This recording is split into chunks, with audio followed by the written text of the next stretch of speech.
Hello, everybody, and welcome back into the Prospect Corner here at the Hockey Writers. I'm your host, Matthew Zator, as always, joined in by my other prospect experts at the Hockey Writers, Peter Baracchini, Devin Little. Guys, that hockey's back. We're in full swing now. We've got, I think a lot of the games, there's at least 3 or 4 games played for most teams. We've got prospects playing 6 or 7 games in their leagues already. So hockey's back and well on its way. So Peter, first start with you. How's it going on first week of regular season hockey? It's been eventful, especially, covering the Toronto Maple Leafs. Everyone's talking about Matt Murray and his injury, but, got to power through it. Samsonov is looking pretty good. So despite the Murray situation, the Samsonov gamble is looking pretty good. But overall, great start to the season for not just the Leafs, but every team right now. A lot of excitement going on. Yeah, lots of new faces, rookies playing. And Devin, you got one of their guys already have his first NHL goal, Elmer Soderblom. We've talked about him on this show. We've talked him a lot in the grind line. So I'm sure you're happy. So how's it going? Yeah, I mean, absolutely. Not only did Soderblom make the team, but yeah, like you said, he scored his first goal already. It was the first goal of the Red Wings season. Like, you can't script it any better than that. And then also just a few days ago, I had the pleasure of watching Simon Edvinsson make his AHL debut in Grand Rapids, and he was very much clear as day, one of the best players on the ice. So as much as he is not in the NHL right now, I expect to see him back in the NHL probably by the new year. So yeah, good opening weekend of hockey, if I do say so myself. Yeah, like you say, Soderblom, he's also got his first game winner too, because they won 3-0. Yeah, So yeah. he had the game winner. So that's even more amazing. So he's got 2 checked off his list already. 3 things actually, because his first NHL game. So yeah, he's big not only in stature, but a pretty big start to the season as well.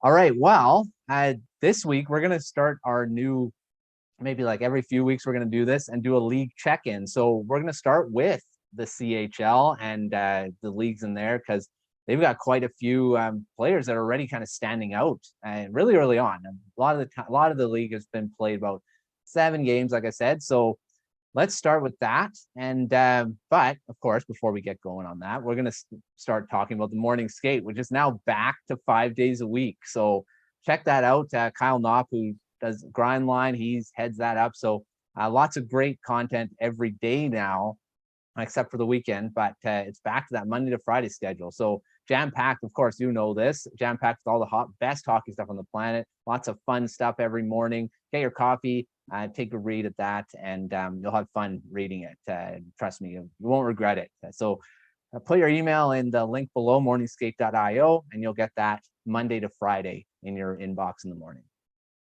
All right. Well, like I said, we're going to go through the leagues, and let's start out west in my area where I've got a lot of the teams here in the WHL, and starting with Devin. Who have you seen in the Western Hockey League so far that's kind of stood out early on? Small sample size, but there's quite a few players that are already kind of racking up the points and standing out. So who do you got do you want to highlight? Yeah, player I'm gonna highlight is he's racking up points, not as much as others at the top of the leaderboard, but he is racking up goals at a pretty impressive pace. And I'm talking about Reed Schaefer of the Seattle Thunderbirds. Right now, 6 games, 8 goals, so more than a goal per game, and 10 points. Not too shabby for the Edmonton Oilers' most recent first round pick, eh? And let's talk about him, right? Like this is a guy who was kind of a somewhat of a surprise when the Edmonton picked him when they did. Obviously people thought he was going to go high, but not first overall, and it was, or not first overall, but in the first round. And a lot of that had to do with his playoff tournament last year with the Thunderbirds, with 21 points in 25 games. And now here he is, had a pretty decent camp with Edmonton, before the season and preseason and all that.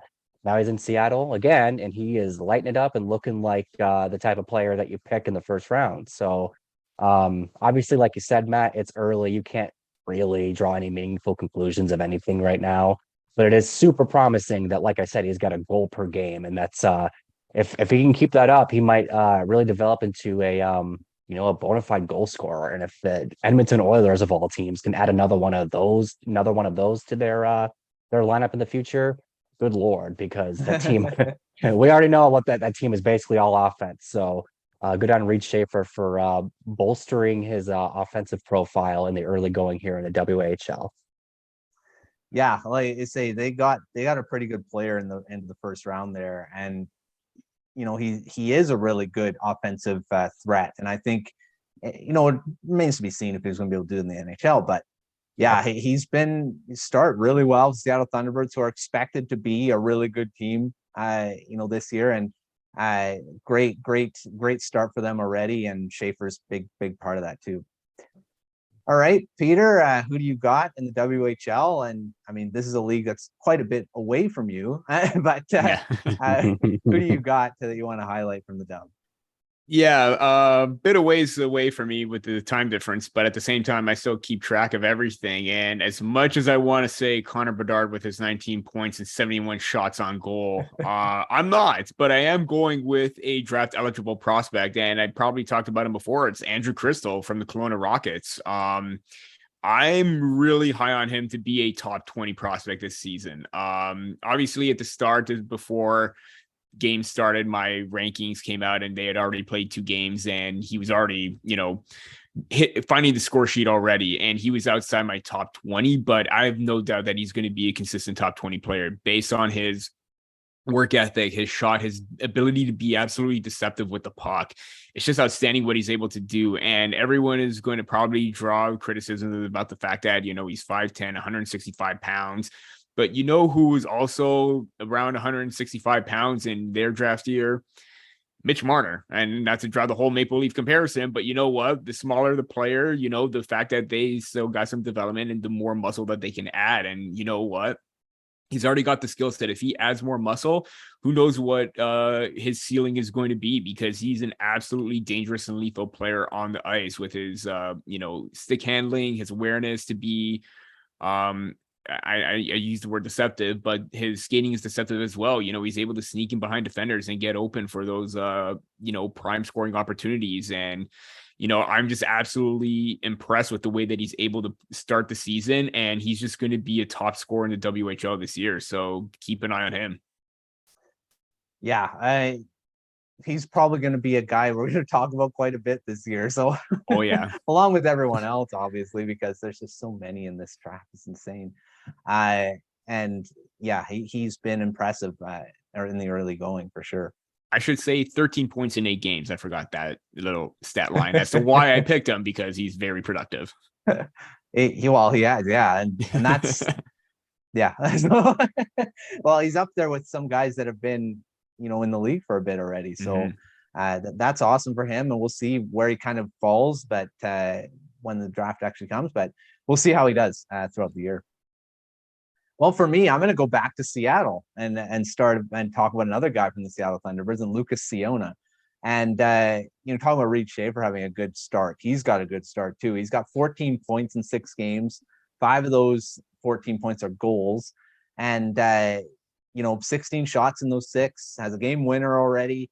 And it's funny because we went from 2022 and Reed Schaefer, he went 2023, and I'm going 2021. So we've got one from each of the last or the draft years here. So drafted by the Calgary Flames in the 6th round, so a lower round pick.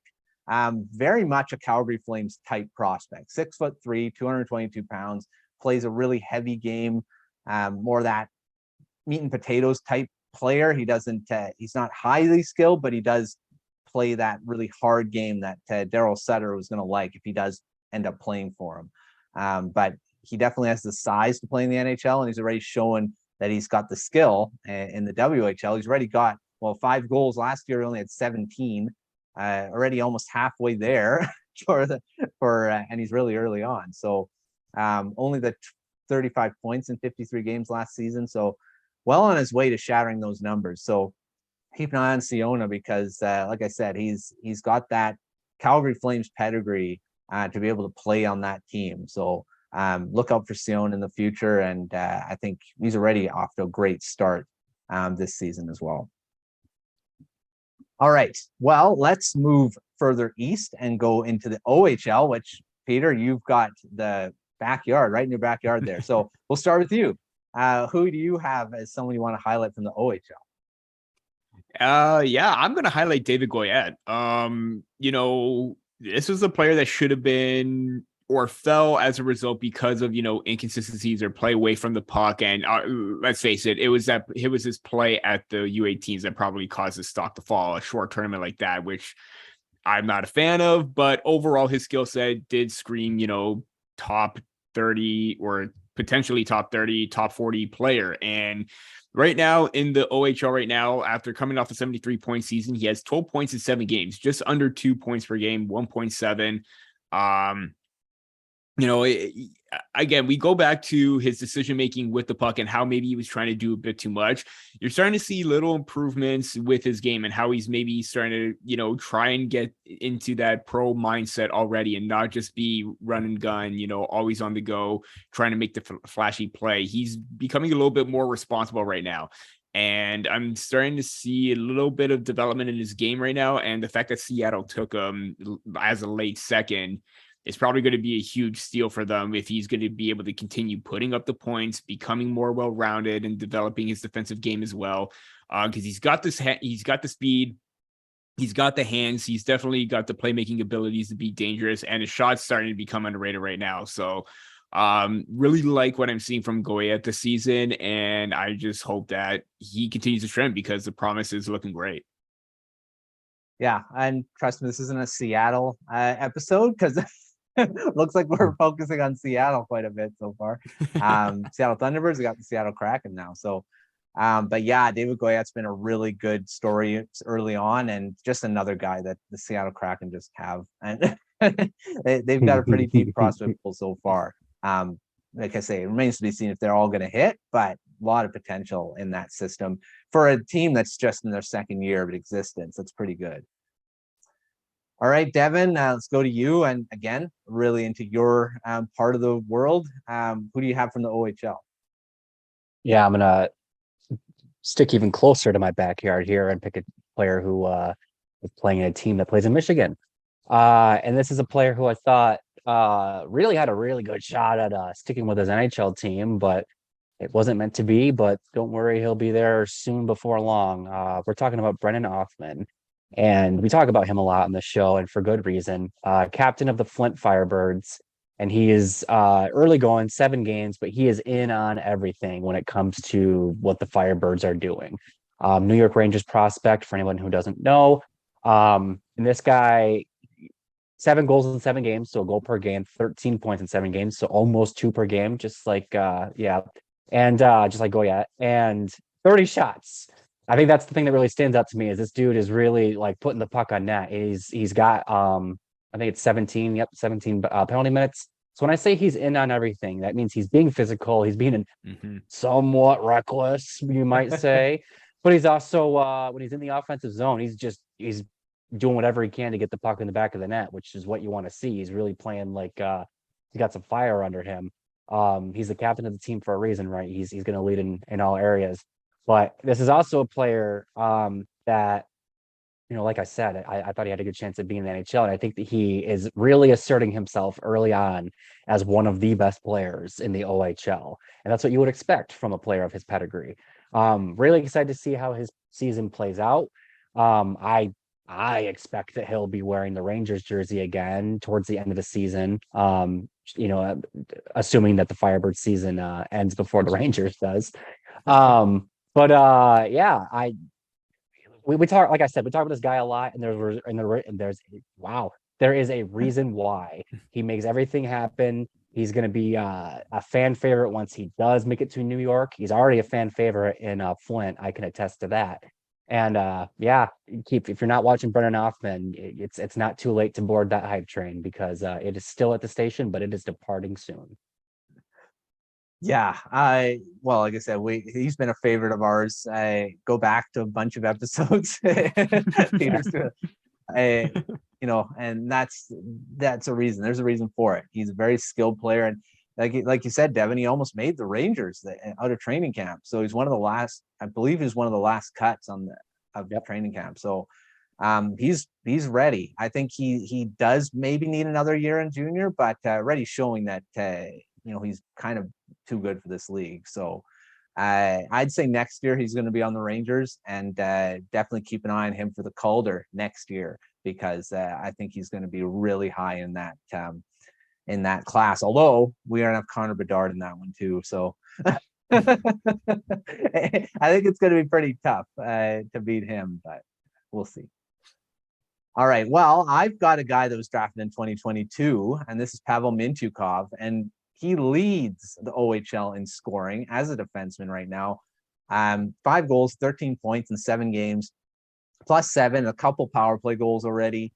Yeah, I mean, last year had 62 points in 67 games, well on his way to doing that same type of thing again, but he's been really dominant. And, another Anaheim Ducks prospect, we've talked about him quite a bit, 10th overall pick this last draft. But, they already have so many defensive prospects. He's just going to be another one that's going to be a top 4 guy, and already showing that he can dominate a league. In a couple seasons here. And this season, he's on pace, on pace to shatter those 62 points right now, because that was just a little under a point a game. He's way over a point a game. He's close to 2 points a game. So remains to be seen. We'll see if he can actually keep it going. But yeah, he's a skilled defenseman and really, really exciting to watch. And one of those modern days, 6'3" too, so he's not small. But you're going to see him in the NHL being a really dominant guy pretty soon, I think. But they say defensemen do take a little bit longer to develop. We'll see how he kind of adjusts to the NHL speed when he does get there. But right now, he's sure doing it in the OHL, let me tell you. So we'll see how it keeps going for him. All right. Well, let's finish off with the QMJHL right to the east here in Canada, and talk about one of the more offensive leagues. But there's only one team that's really dominating the scoring board. But let's see if we talk about any of those guys. Devin, we'll start with you. Who do you have from the Q?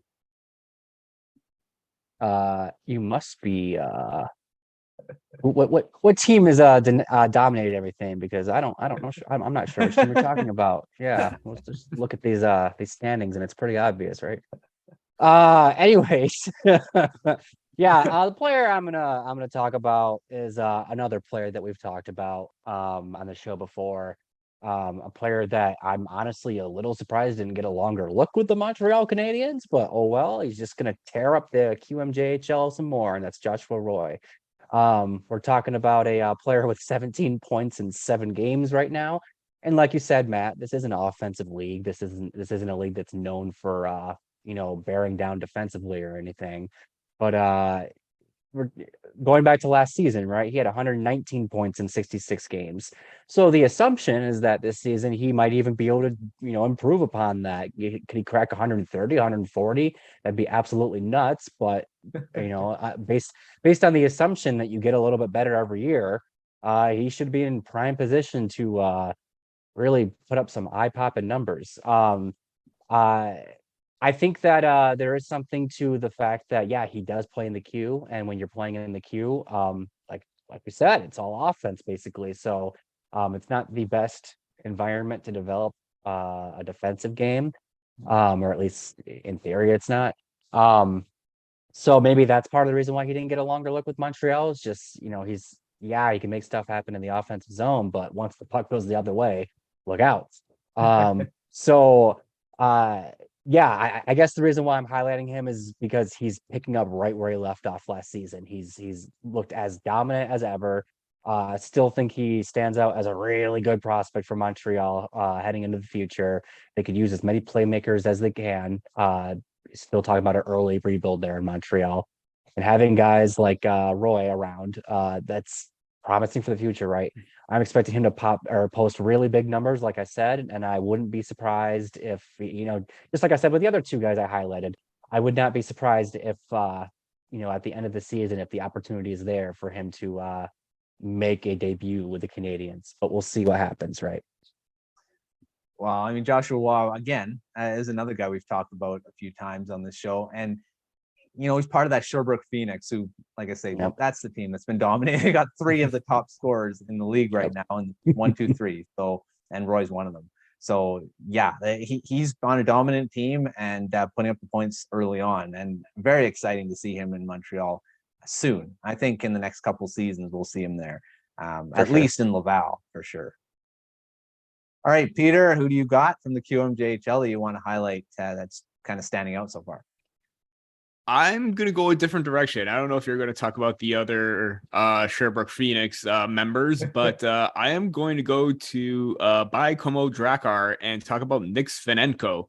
I honestly thought that this was a player that should have been drafted last year in Montreal. I think he was a very steady defender for the Drakkar last season. 40 points in 62 games, great production. Obviously you're not going to look at too much of plus minus because that stat alone is he was -1, but he was close to even, especially in a very high octane offensive league like the QMJHL. So, watching him play, he's got some good smarts and good tools. He's got the size to be a shutdown defender. He knows how to make good reads in the offensive zone, know when to step up and knows when to back off. And his offensive game is coming up, or is continuing right now. 7 points in 9 games.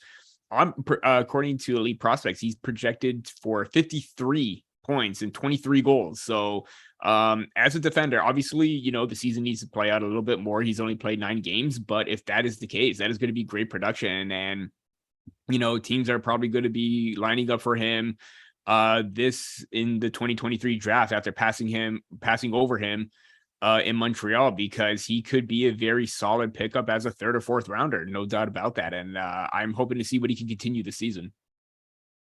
Yeah, and talking about new prospects is always great. We've talked about a few guys that we've talked about quite a bit, so that's good to have a new name to keep an eye on as we go throughout this season. So yeah, definitely keep an eye on him for the draft coming up. Again, it's gonna be really tough to be drafted in this one because there's so many guys. But yeah, if he can keep going on that, I think he'll really stand out and possibly be drafted in the later rounds for sure. All right, well, you talked with the Sherbrooke Phoenix. I'm going to keep talking about him and talk about a guy that is going to be drafted this year in the 1st round, Ethan Gauthier. And 6 goals, 16 points in 9 games so far, +9 on pace. And I love seeing on paces so early. So 45 goals and 121 points. He's on pace to get. So keeps on this pace, he'll get over 120 points, which would be pretty good. But he's a very skilled player. I know, Peter, you had him highlighted in your first ranking. So son of Denny Gauthier, and he's not a defenseman, he's a forward. So he's not going to be like his dad in that respect. But his dad was surprisingly an offensive defenseman in a couple of the seasons that he played. I always thought of him as more of a defensive, more that rough and tumble type defenseman, but he had some years where he put up some points. So but his son is going to put up a lot more points, I think, in the NHL than he did. But he's already racking them up this year. A very highly skilled player. He already kind of showcased himself, and Hlinka Gretzky had Hlinka Gretzky under 18 championship, had 6 goals in the 5 games. I led the team. Great skater, great hands, great vision. I mean, he's going to be a 1st round pick for sure. Probably I can't remember where you had him, Peter. If you off the top of your head, I'm not sure where you. I believe I have him in the top 15. Top 15, yeah. So I can go back and double check. That's where I kind of place him too. So I mean, more that 15, 20 range. So, but in this draft, that's pretty good to be up in there with how much talent in this year. So 16. Keep an eye on him. Yeah. So there you go. Keep an eye on him for the future. He's going to be probably a high-end NHLer when he gets there, but he's going to be exciting to watch with the Phoenix, who already have a lot of talent on their team too. Okay, well, before we get to our quick fire, which Devin has taken over, I've got to tell you about our new sponsor. This show is brought to you by Sports Fan Hustle, new digital course that teaches passionate sports fans how to make a lucrative side income off their love of the game. Get off the sidelines into the game. It's a course that will teach you more than 14 different and easy to start methods any sports fan, even ones with little to no experience in writing, podcasting, video production, collectibles, or marketing, can use to make a steady part-time or full-time income. All you need is the internet a computer, a passion for sports, a few hours a week. Go to sportsidehustle.com to get the absolutely free startup guide that helps explain 4 keys to unlocking this income opportunity. Again, that's sportsidehustle.com. Get started today. All right, well, now that's we got our bills paid there. Let's go to you, Devin. Here you go. Quick fire number 2 with you hosting. So take it away. All right, boys. I'm gonna try not to make you sweat too hard this time around, but no promises. Peter, since this would be your second week in a row having to answer questions, I'll let you decide. Do you want to go first or second with the first question? Now let's get it over and done with. I'll go first. I like it. All right. We'll start with our focus on the upcoming 2023 draft. Who is the second best player in the 2023 draft? Ooh. You know what? I am going to say Adam Fantilli. Despite the whole entire questioning around Matthew Michkov and his contract, if a team's going to draft him, plus, other reasons that are going on right now.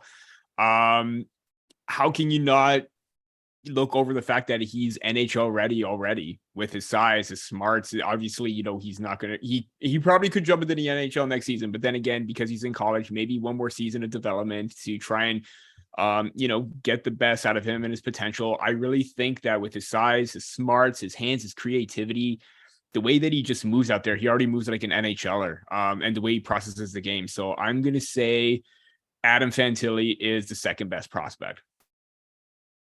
Love that answer. Matt, do you agree, or is it Michkov, or is it somebody else? That's so tough. I mean, there's just so many guys that are gosh. I'm going to go with Fantilli too. I really like him. I've liked him since the beginning, and I'll be writing his prospect profile, so keep an eye on that one. He's just such an impressive prospect. Like Peter said, he's probably ready to play in the NHL now. And at such a young age, he's already at that point. So I'm going to go with Fantilli as well. I was this close to saying another prospect that I will not shut up about this season, but I went with Fantilli because I still believe that. I was really close to saying someone else too, but they're down. Does his name rhyme with Schmeo Schmarlson? It does, yes. For my answer, real quick, I am gonna stick with Michkov as the second best player, but I think it's like they're separated by a hair. Mm-hmm. I do think it's Michkov and Fantilli, but ask me this question in 2 weeks and I might have a different answer. I think those two are really close, and I think that Fantilli being a center is especially important in this conversation. Yep. Mm-hmm. All right, now let's focus on some already drafted prospects that are about to maybe become not prospects. Matt, we'll start with you on this one. Who is the most surprising rookie to make their NHL squad? I'm going to say Wyatt Johnston, because I know we're probably going to mention him later on, but I think for the Dallas Stars, especially when so many other guys like, Logan Stankoven was in there as well. They didn't have a lot of spots for rookies to make the lineup, and he made it. I thought he was going to be sent back, but he already scored his first NHL goal too. So I'm going to go with Wyatt Johnston as the more surprising guy to make a roster. I like that answer. Peter, do you agree, or do you have somebody else?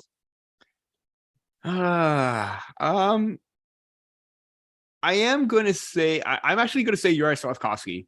I am going to say that right now because as much as you don't want to rush a prospect, he did stand out at points during the preseason, and I understand why Montreal wants to get him in. They want to, with his size already and his speed and his ability to get in on the forecheck and be a factor along the boards, it's already NHL-like, but the consistency factor is not there. And I think there are going to be some games where his youth and inexperience is going to show. I thought he would have been better off in Laval, season up a little bit, or even if they sent him back over, I'm pretty sure Laval probably would have been the best bet. But I think I hope they're not rushing him. And if they do, they're taking it slow with him, because I did not think he deserved to make the roster. That's just me. And I'm probably going to get a lot of heat from Canadian fans, but I think that maybe if he had a good showing in the AHL and he deserved a call up, fine. But I wanted to see a bit more. For sure. I don't disagree with that. I'm going to split my answer here. One, I'm going to be a homer and say Elmer Soderblom. I have to, over on Grindline, we were all pretty convinced that Simon Edvinsson was going to make the team and Elmer Soderblom was not. And that the exact opposite thing happened. So quite surprising, and good for him for not just kind of being like, oh, we barely made it. No, he made it. And then the other guy I want to highlight, and I do think that there are better answers out there. Well, I want to give a shout out to Brant Clark in LA. Yes. And the reason why is because he was left off Team Canada's World Junior roster. Yeah. So he's not good enough to represent Team Canada, but he's good enough to play in the NHL. So good on the and to be honest, I think that I think that's more of a Team Canada mistake, even though they won the gold medal, than it was a LA Kings hyping him up a little too much. I think that Clark's going to be a big piece for the Kings as they move forward. And I'm excited to see what he does this season because he wasn't drafted where he was drafted for no reason. Yeah. Number 3, Peter, we're starting with you on this one. We're going to go the opposite direction. Who is the most surprising player to not make their NHL roster? Kind of like you with Soderblom on the last question, I'm going to say Nick Robertson for the Maple Leafs on this one, but it is because of I understand why they did it, because he is waiver exempt and Dennis Malkin wasn't. That being said, I still think Robertson had the better preseason than Dennis Malkin, playing in the top 6 role, thriving in a middle 6 role on a third line. Even when he wasn't the top forward, he always seemed like he was the best player on that line, making stuff happen. Good news is he did get called up as a result of Matt Murray getting on being placed on LTIR. But I do believe that as a result of this, I'm a firm believer that if he has a great stint right now in these 4 weeks, that like he did in the preseason, he will not be sent down. And I think Dennis Malkin may be the one going on waivers or becoming the 13th forward, what have you, to clear cap space, because Nick Robertson is a top 6 forward. And he's showing that, and he's going to continue to prove that.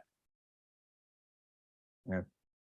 Like that answer, Matt. Do you agree? Who do you think is the most surprising player to not make their NHL roster? Well, I'm going to go with Simon Edvinsson in Detroit. I thought he had a pretty good preseason, good enough to make the team, especially on defense. It's not the strongest defensive core. I mean, they're 2-0, so maybe it's fine. But he's down in Grand Rapids, which is great. And like you said, Devin, he looked really good down there already. So he's probably not going to take long before he's up in the NHL. But I was surprised he wasn't there to start. But just of how he played in training camp and preseason, even though some people said that it was kind of underwhelming. But I thought he was good enough. For sure. Don't disagree. I've got 2 again. One real quick. Matt, you've already mentioned him, Logan Stankoven. I thought he would at least get 9 games. Yeah. But nope. And then the other guy is going to be Jacob Pelletier of the Calgary Flames. I thought for sure he was going to make the Calgary Flames roster, and he's right back in the AHL with the Calgary Wranglers. So big surprise to me, but I don't think the book is shut on that one. I think he'll be back up in Calgary. Well, in the NHL's Calgary before long. Yeah. All right. Well, we talked about the CHL in the first section of the show. So now we're going to take some shots in the dark here. So Matt, you're going first on this one. Take a shot in the dark. Who's winning the Memorial Cup this year? Oh God. Holy crap. I'm going Seattle Thunderbirds. Because that's a shot in the dark, obviously, like I said. But they've gotten off a great start. Their players all seem to be clicking. Kind of honorable mention Kamloops Blazers. Now they have Stankoven back. I think they're going to be really strong too. But I go Seattle Thunderbirds. They're a really strong team this year. And but like I say, there's not much to base it on right now, but I'm going to say them. Peter, do you agree? To an extent, yeah. And I think even the Kamloops Blazers, I think they still got a lot of their top players intact, especially with Stankoven going back. But we already talked about 2 out of the 3 players that are leading the QMJHL in the Sherbrooke Phoenix. So Wouldn't surprise me if we saw what happened with the St. John Sea Dogs, how they surprised everyone, but with the Phoenix being like the top team that they are with top 3 players already, you can't count them out as they're probably a favorite heading in. I like that a lot. For me, I'm gonna stick with the Thunderbirds as well. I think there's just a ton of talent on that team, and I think that as long as we're taking shots in the dark, that's a team I feel good about taking a shot in the dark with. I also, we'll see. They haven't played a game yet, but I'm pretty sure they're playing tonight. I want to see what the Everett Silvertips can do, because speaking of players that didn't make their team that I thought could have, Olin Zellweger is still in the WHL, and I think that he could help them win a lot of games this year. So we'll see what he does in Everett this year. All right, and then last question, Peter, we'll start with you. NHL 23 officially dropped over the last couple of days here. So Connor Bedard is a 78 overall in NHL 23. Do you agree with that rating, or do you believe it should be higher or lower? I wish you would have asked me what my favorite song on that soundtrack was. That would have been easier, but I'm curious. I just want to go back. I want to try and find out what McDavid's rating was in his year. But I think 78 is kind of, I want to say it is fair. Maybe you could try and bump that up to, I see, if I say bump up to an 80, it's like you're jumping the gun a little bit, right? You're like what he could be. But at the same time, for a junior player, 78, that's actually not that bad. That's pretty decent. And I would say that that's pretty fair. I would say maybe as high, maybe an 80. But that would probably be my only doubt about that. And he does have high franchise potential. So if you're playing a mode where so it does make sense to go to 80. Yeah. Matt, do you agree? As a 78 overall fitting for Connor Bedard? I want to say it's a little high. For when you compare some of the other players that usually have that rating in NHL, they're established NHL players already. And, his potential is probably like a 99 or something in the game. So, I mean, he's probably has potential to go up into that 90 range, but 78 is pretty high for me. I would say he's probably like a 75, maybe, on the lower end, but you can't really debate what he's already doing in junior here and what could be. I think 78 is probably still good, but I would bump it down to maybe a 75. I mean, that's not much down, but I will say this: in NHL 16, when McDavid was a rookie, his player rating was already an 82. Oh, there we go. So okay. So I think maybe 78 is a little bit fair, considering that McDavid is a generational talent, and maybe Bedard can get there. Yeah. Thanks. Well, my answer, first and foremost, is that EA's ratings are always stupid. Questionable. Questionable at best. We'll say that.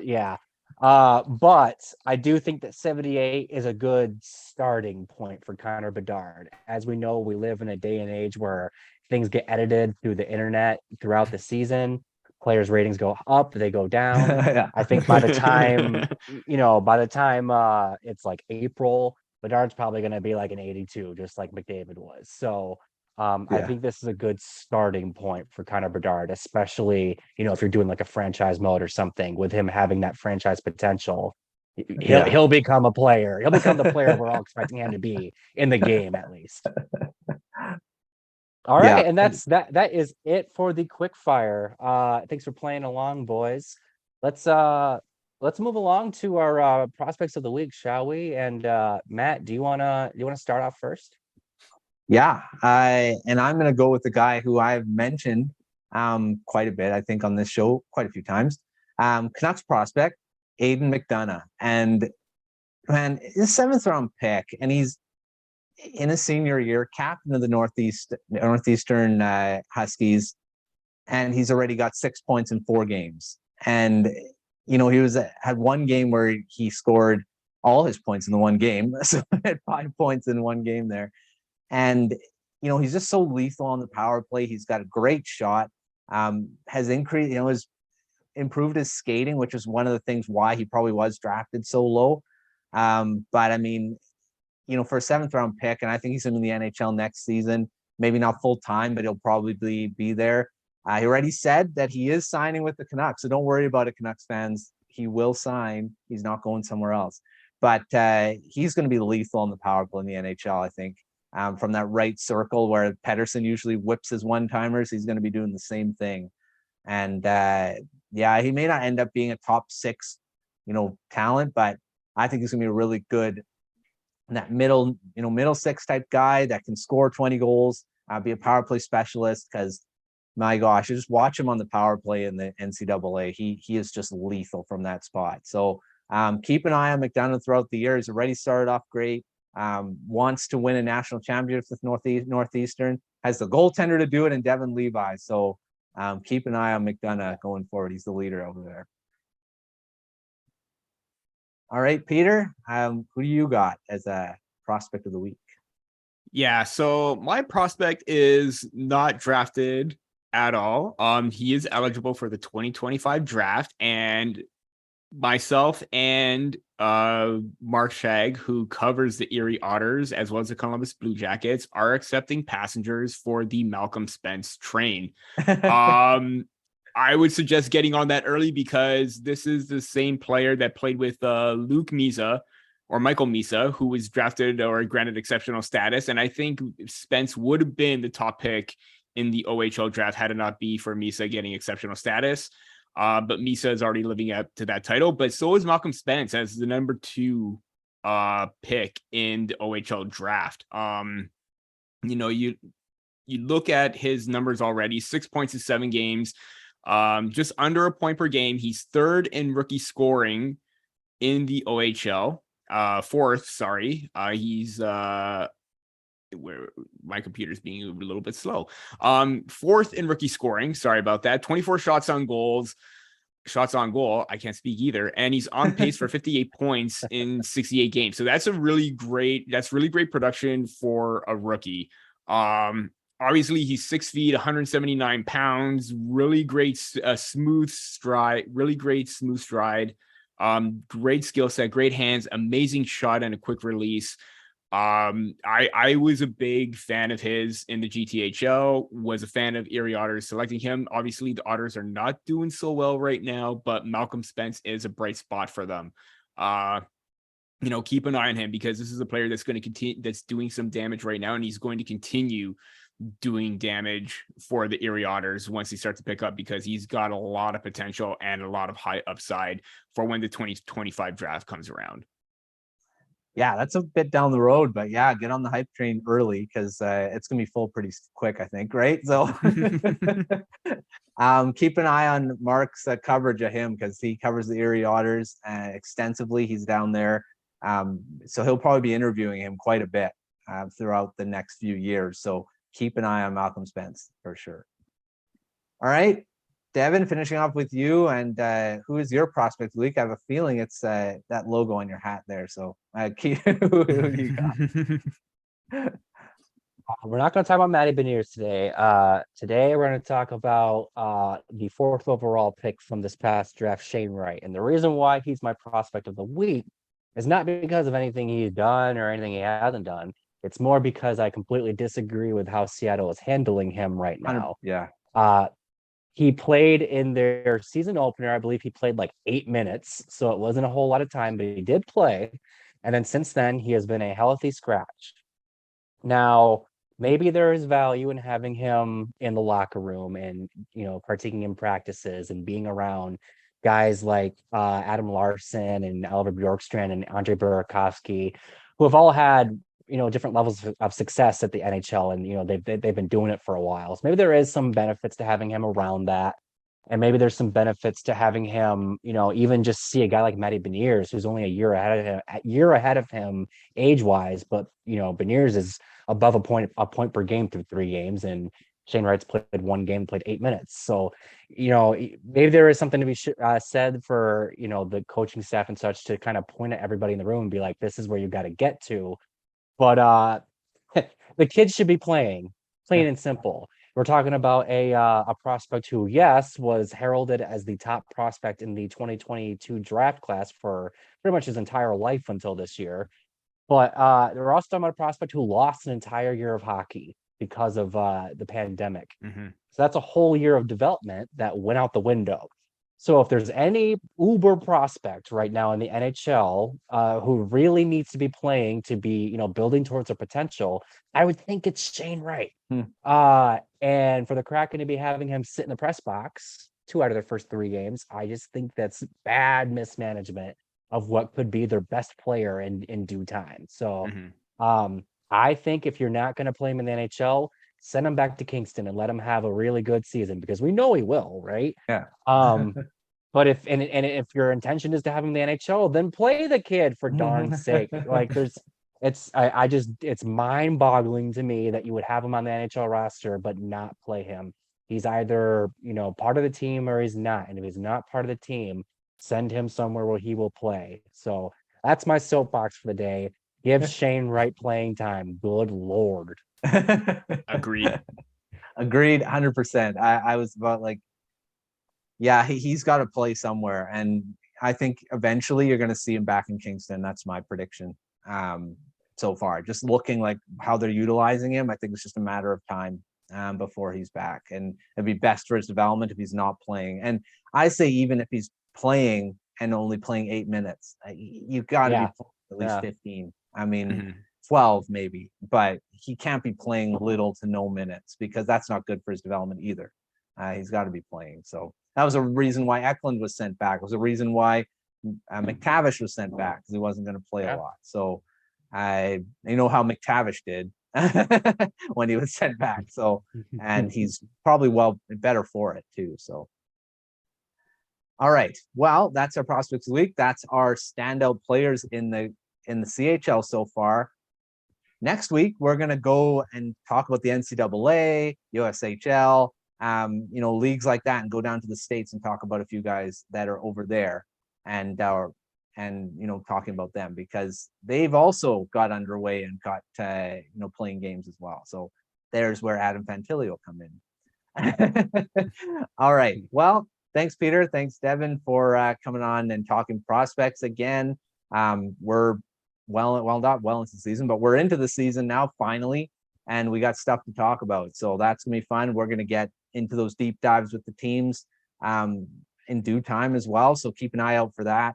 And but before we end the show here, we're gonna start doing this and end with a dark horse Calder Trophy candidate. And this is not the main guys like Matty Beniers and guys we talked about. These are guys that could just come out of nowhere. Like, Moritz Seider kind of came out of nowhere and won the Calder, because not everyone really expected him to be in that conversation at the beginning of the season, especially with Cole Caulfield there. So this week, we're going to highlight Wyatt Johnston. I talked about him already there, but already scored his first NHL goal, made the Dallas Stars. And if he can keep going, that's a pretty good start. Although Elmas Soderblom could be in that category as well. He could be a dark horse. But yeah, Wyatt Johnston. I mean, we've talked about him a lot. Go back to other episodes to hear all of our thoughts on him, because he's a heck of a player, and he's going to be a heck of a player for the Dallas Stars when he gets going, and he already has a goal to his credit. So Wyatt Johnston, our dark horse Calder candidate this week, and we'll have a new one next week, and we're all going to agree on it to talk about it. So Wyatt Johnston was our pick this week. All right, well, there you have it. There's another episode of the Prospect Corner here at the Hockey Writers. Again, thanks to Peter and Devin for coming and talking prospects. Make sure you're checking out the Morning Skate newsletter for all NHL news and all the fun stuff that they put out every week. Or not every week, every day, 5 days a week, Monday to Friday. Make sure you're checking that out, morningskate.io. Check out Sports Fan Side Hustle as well. And make sure you're checking out all the content at thehockeywriters.com. Give us a like, give us a follow on the YouTube channel, or subscribe. That's a follow, same thing. And follow the Hockey Writers on Twitter as well, and all of our accounts. And as we keep going through the season. As always, thanks for tuning in to the Prospect Corner. We'll see you next time.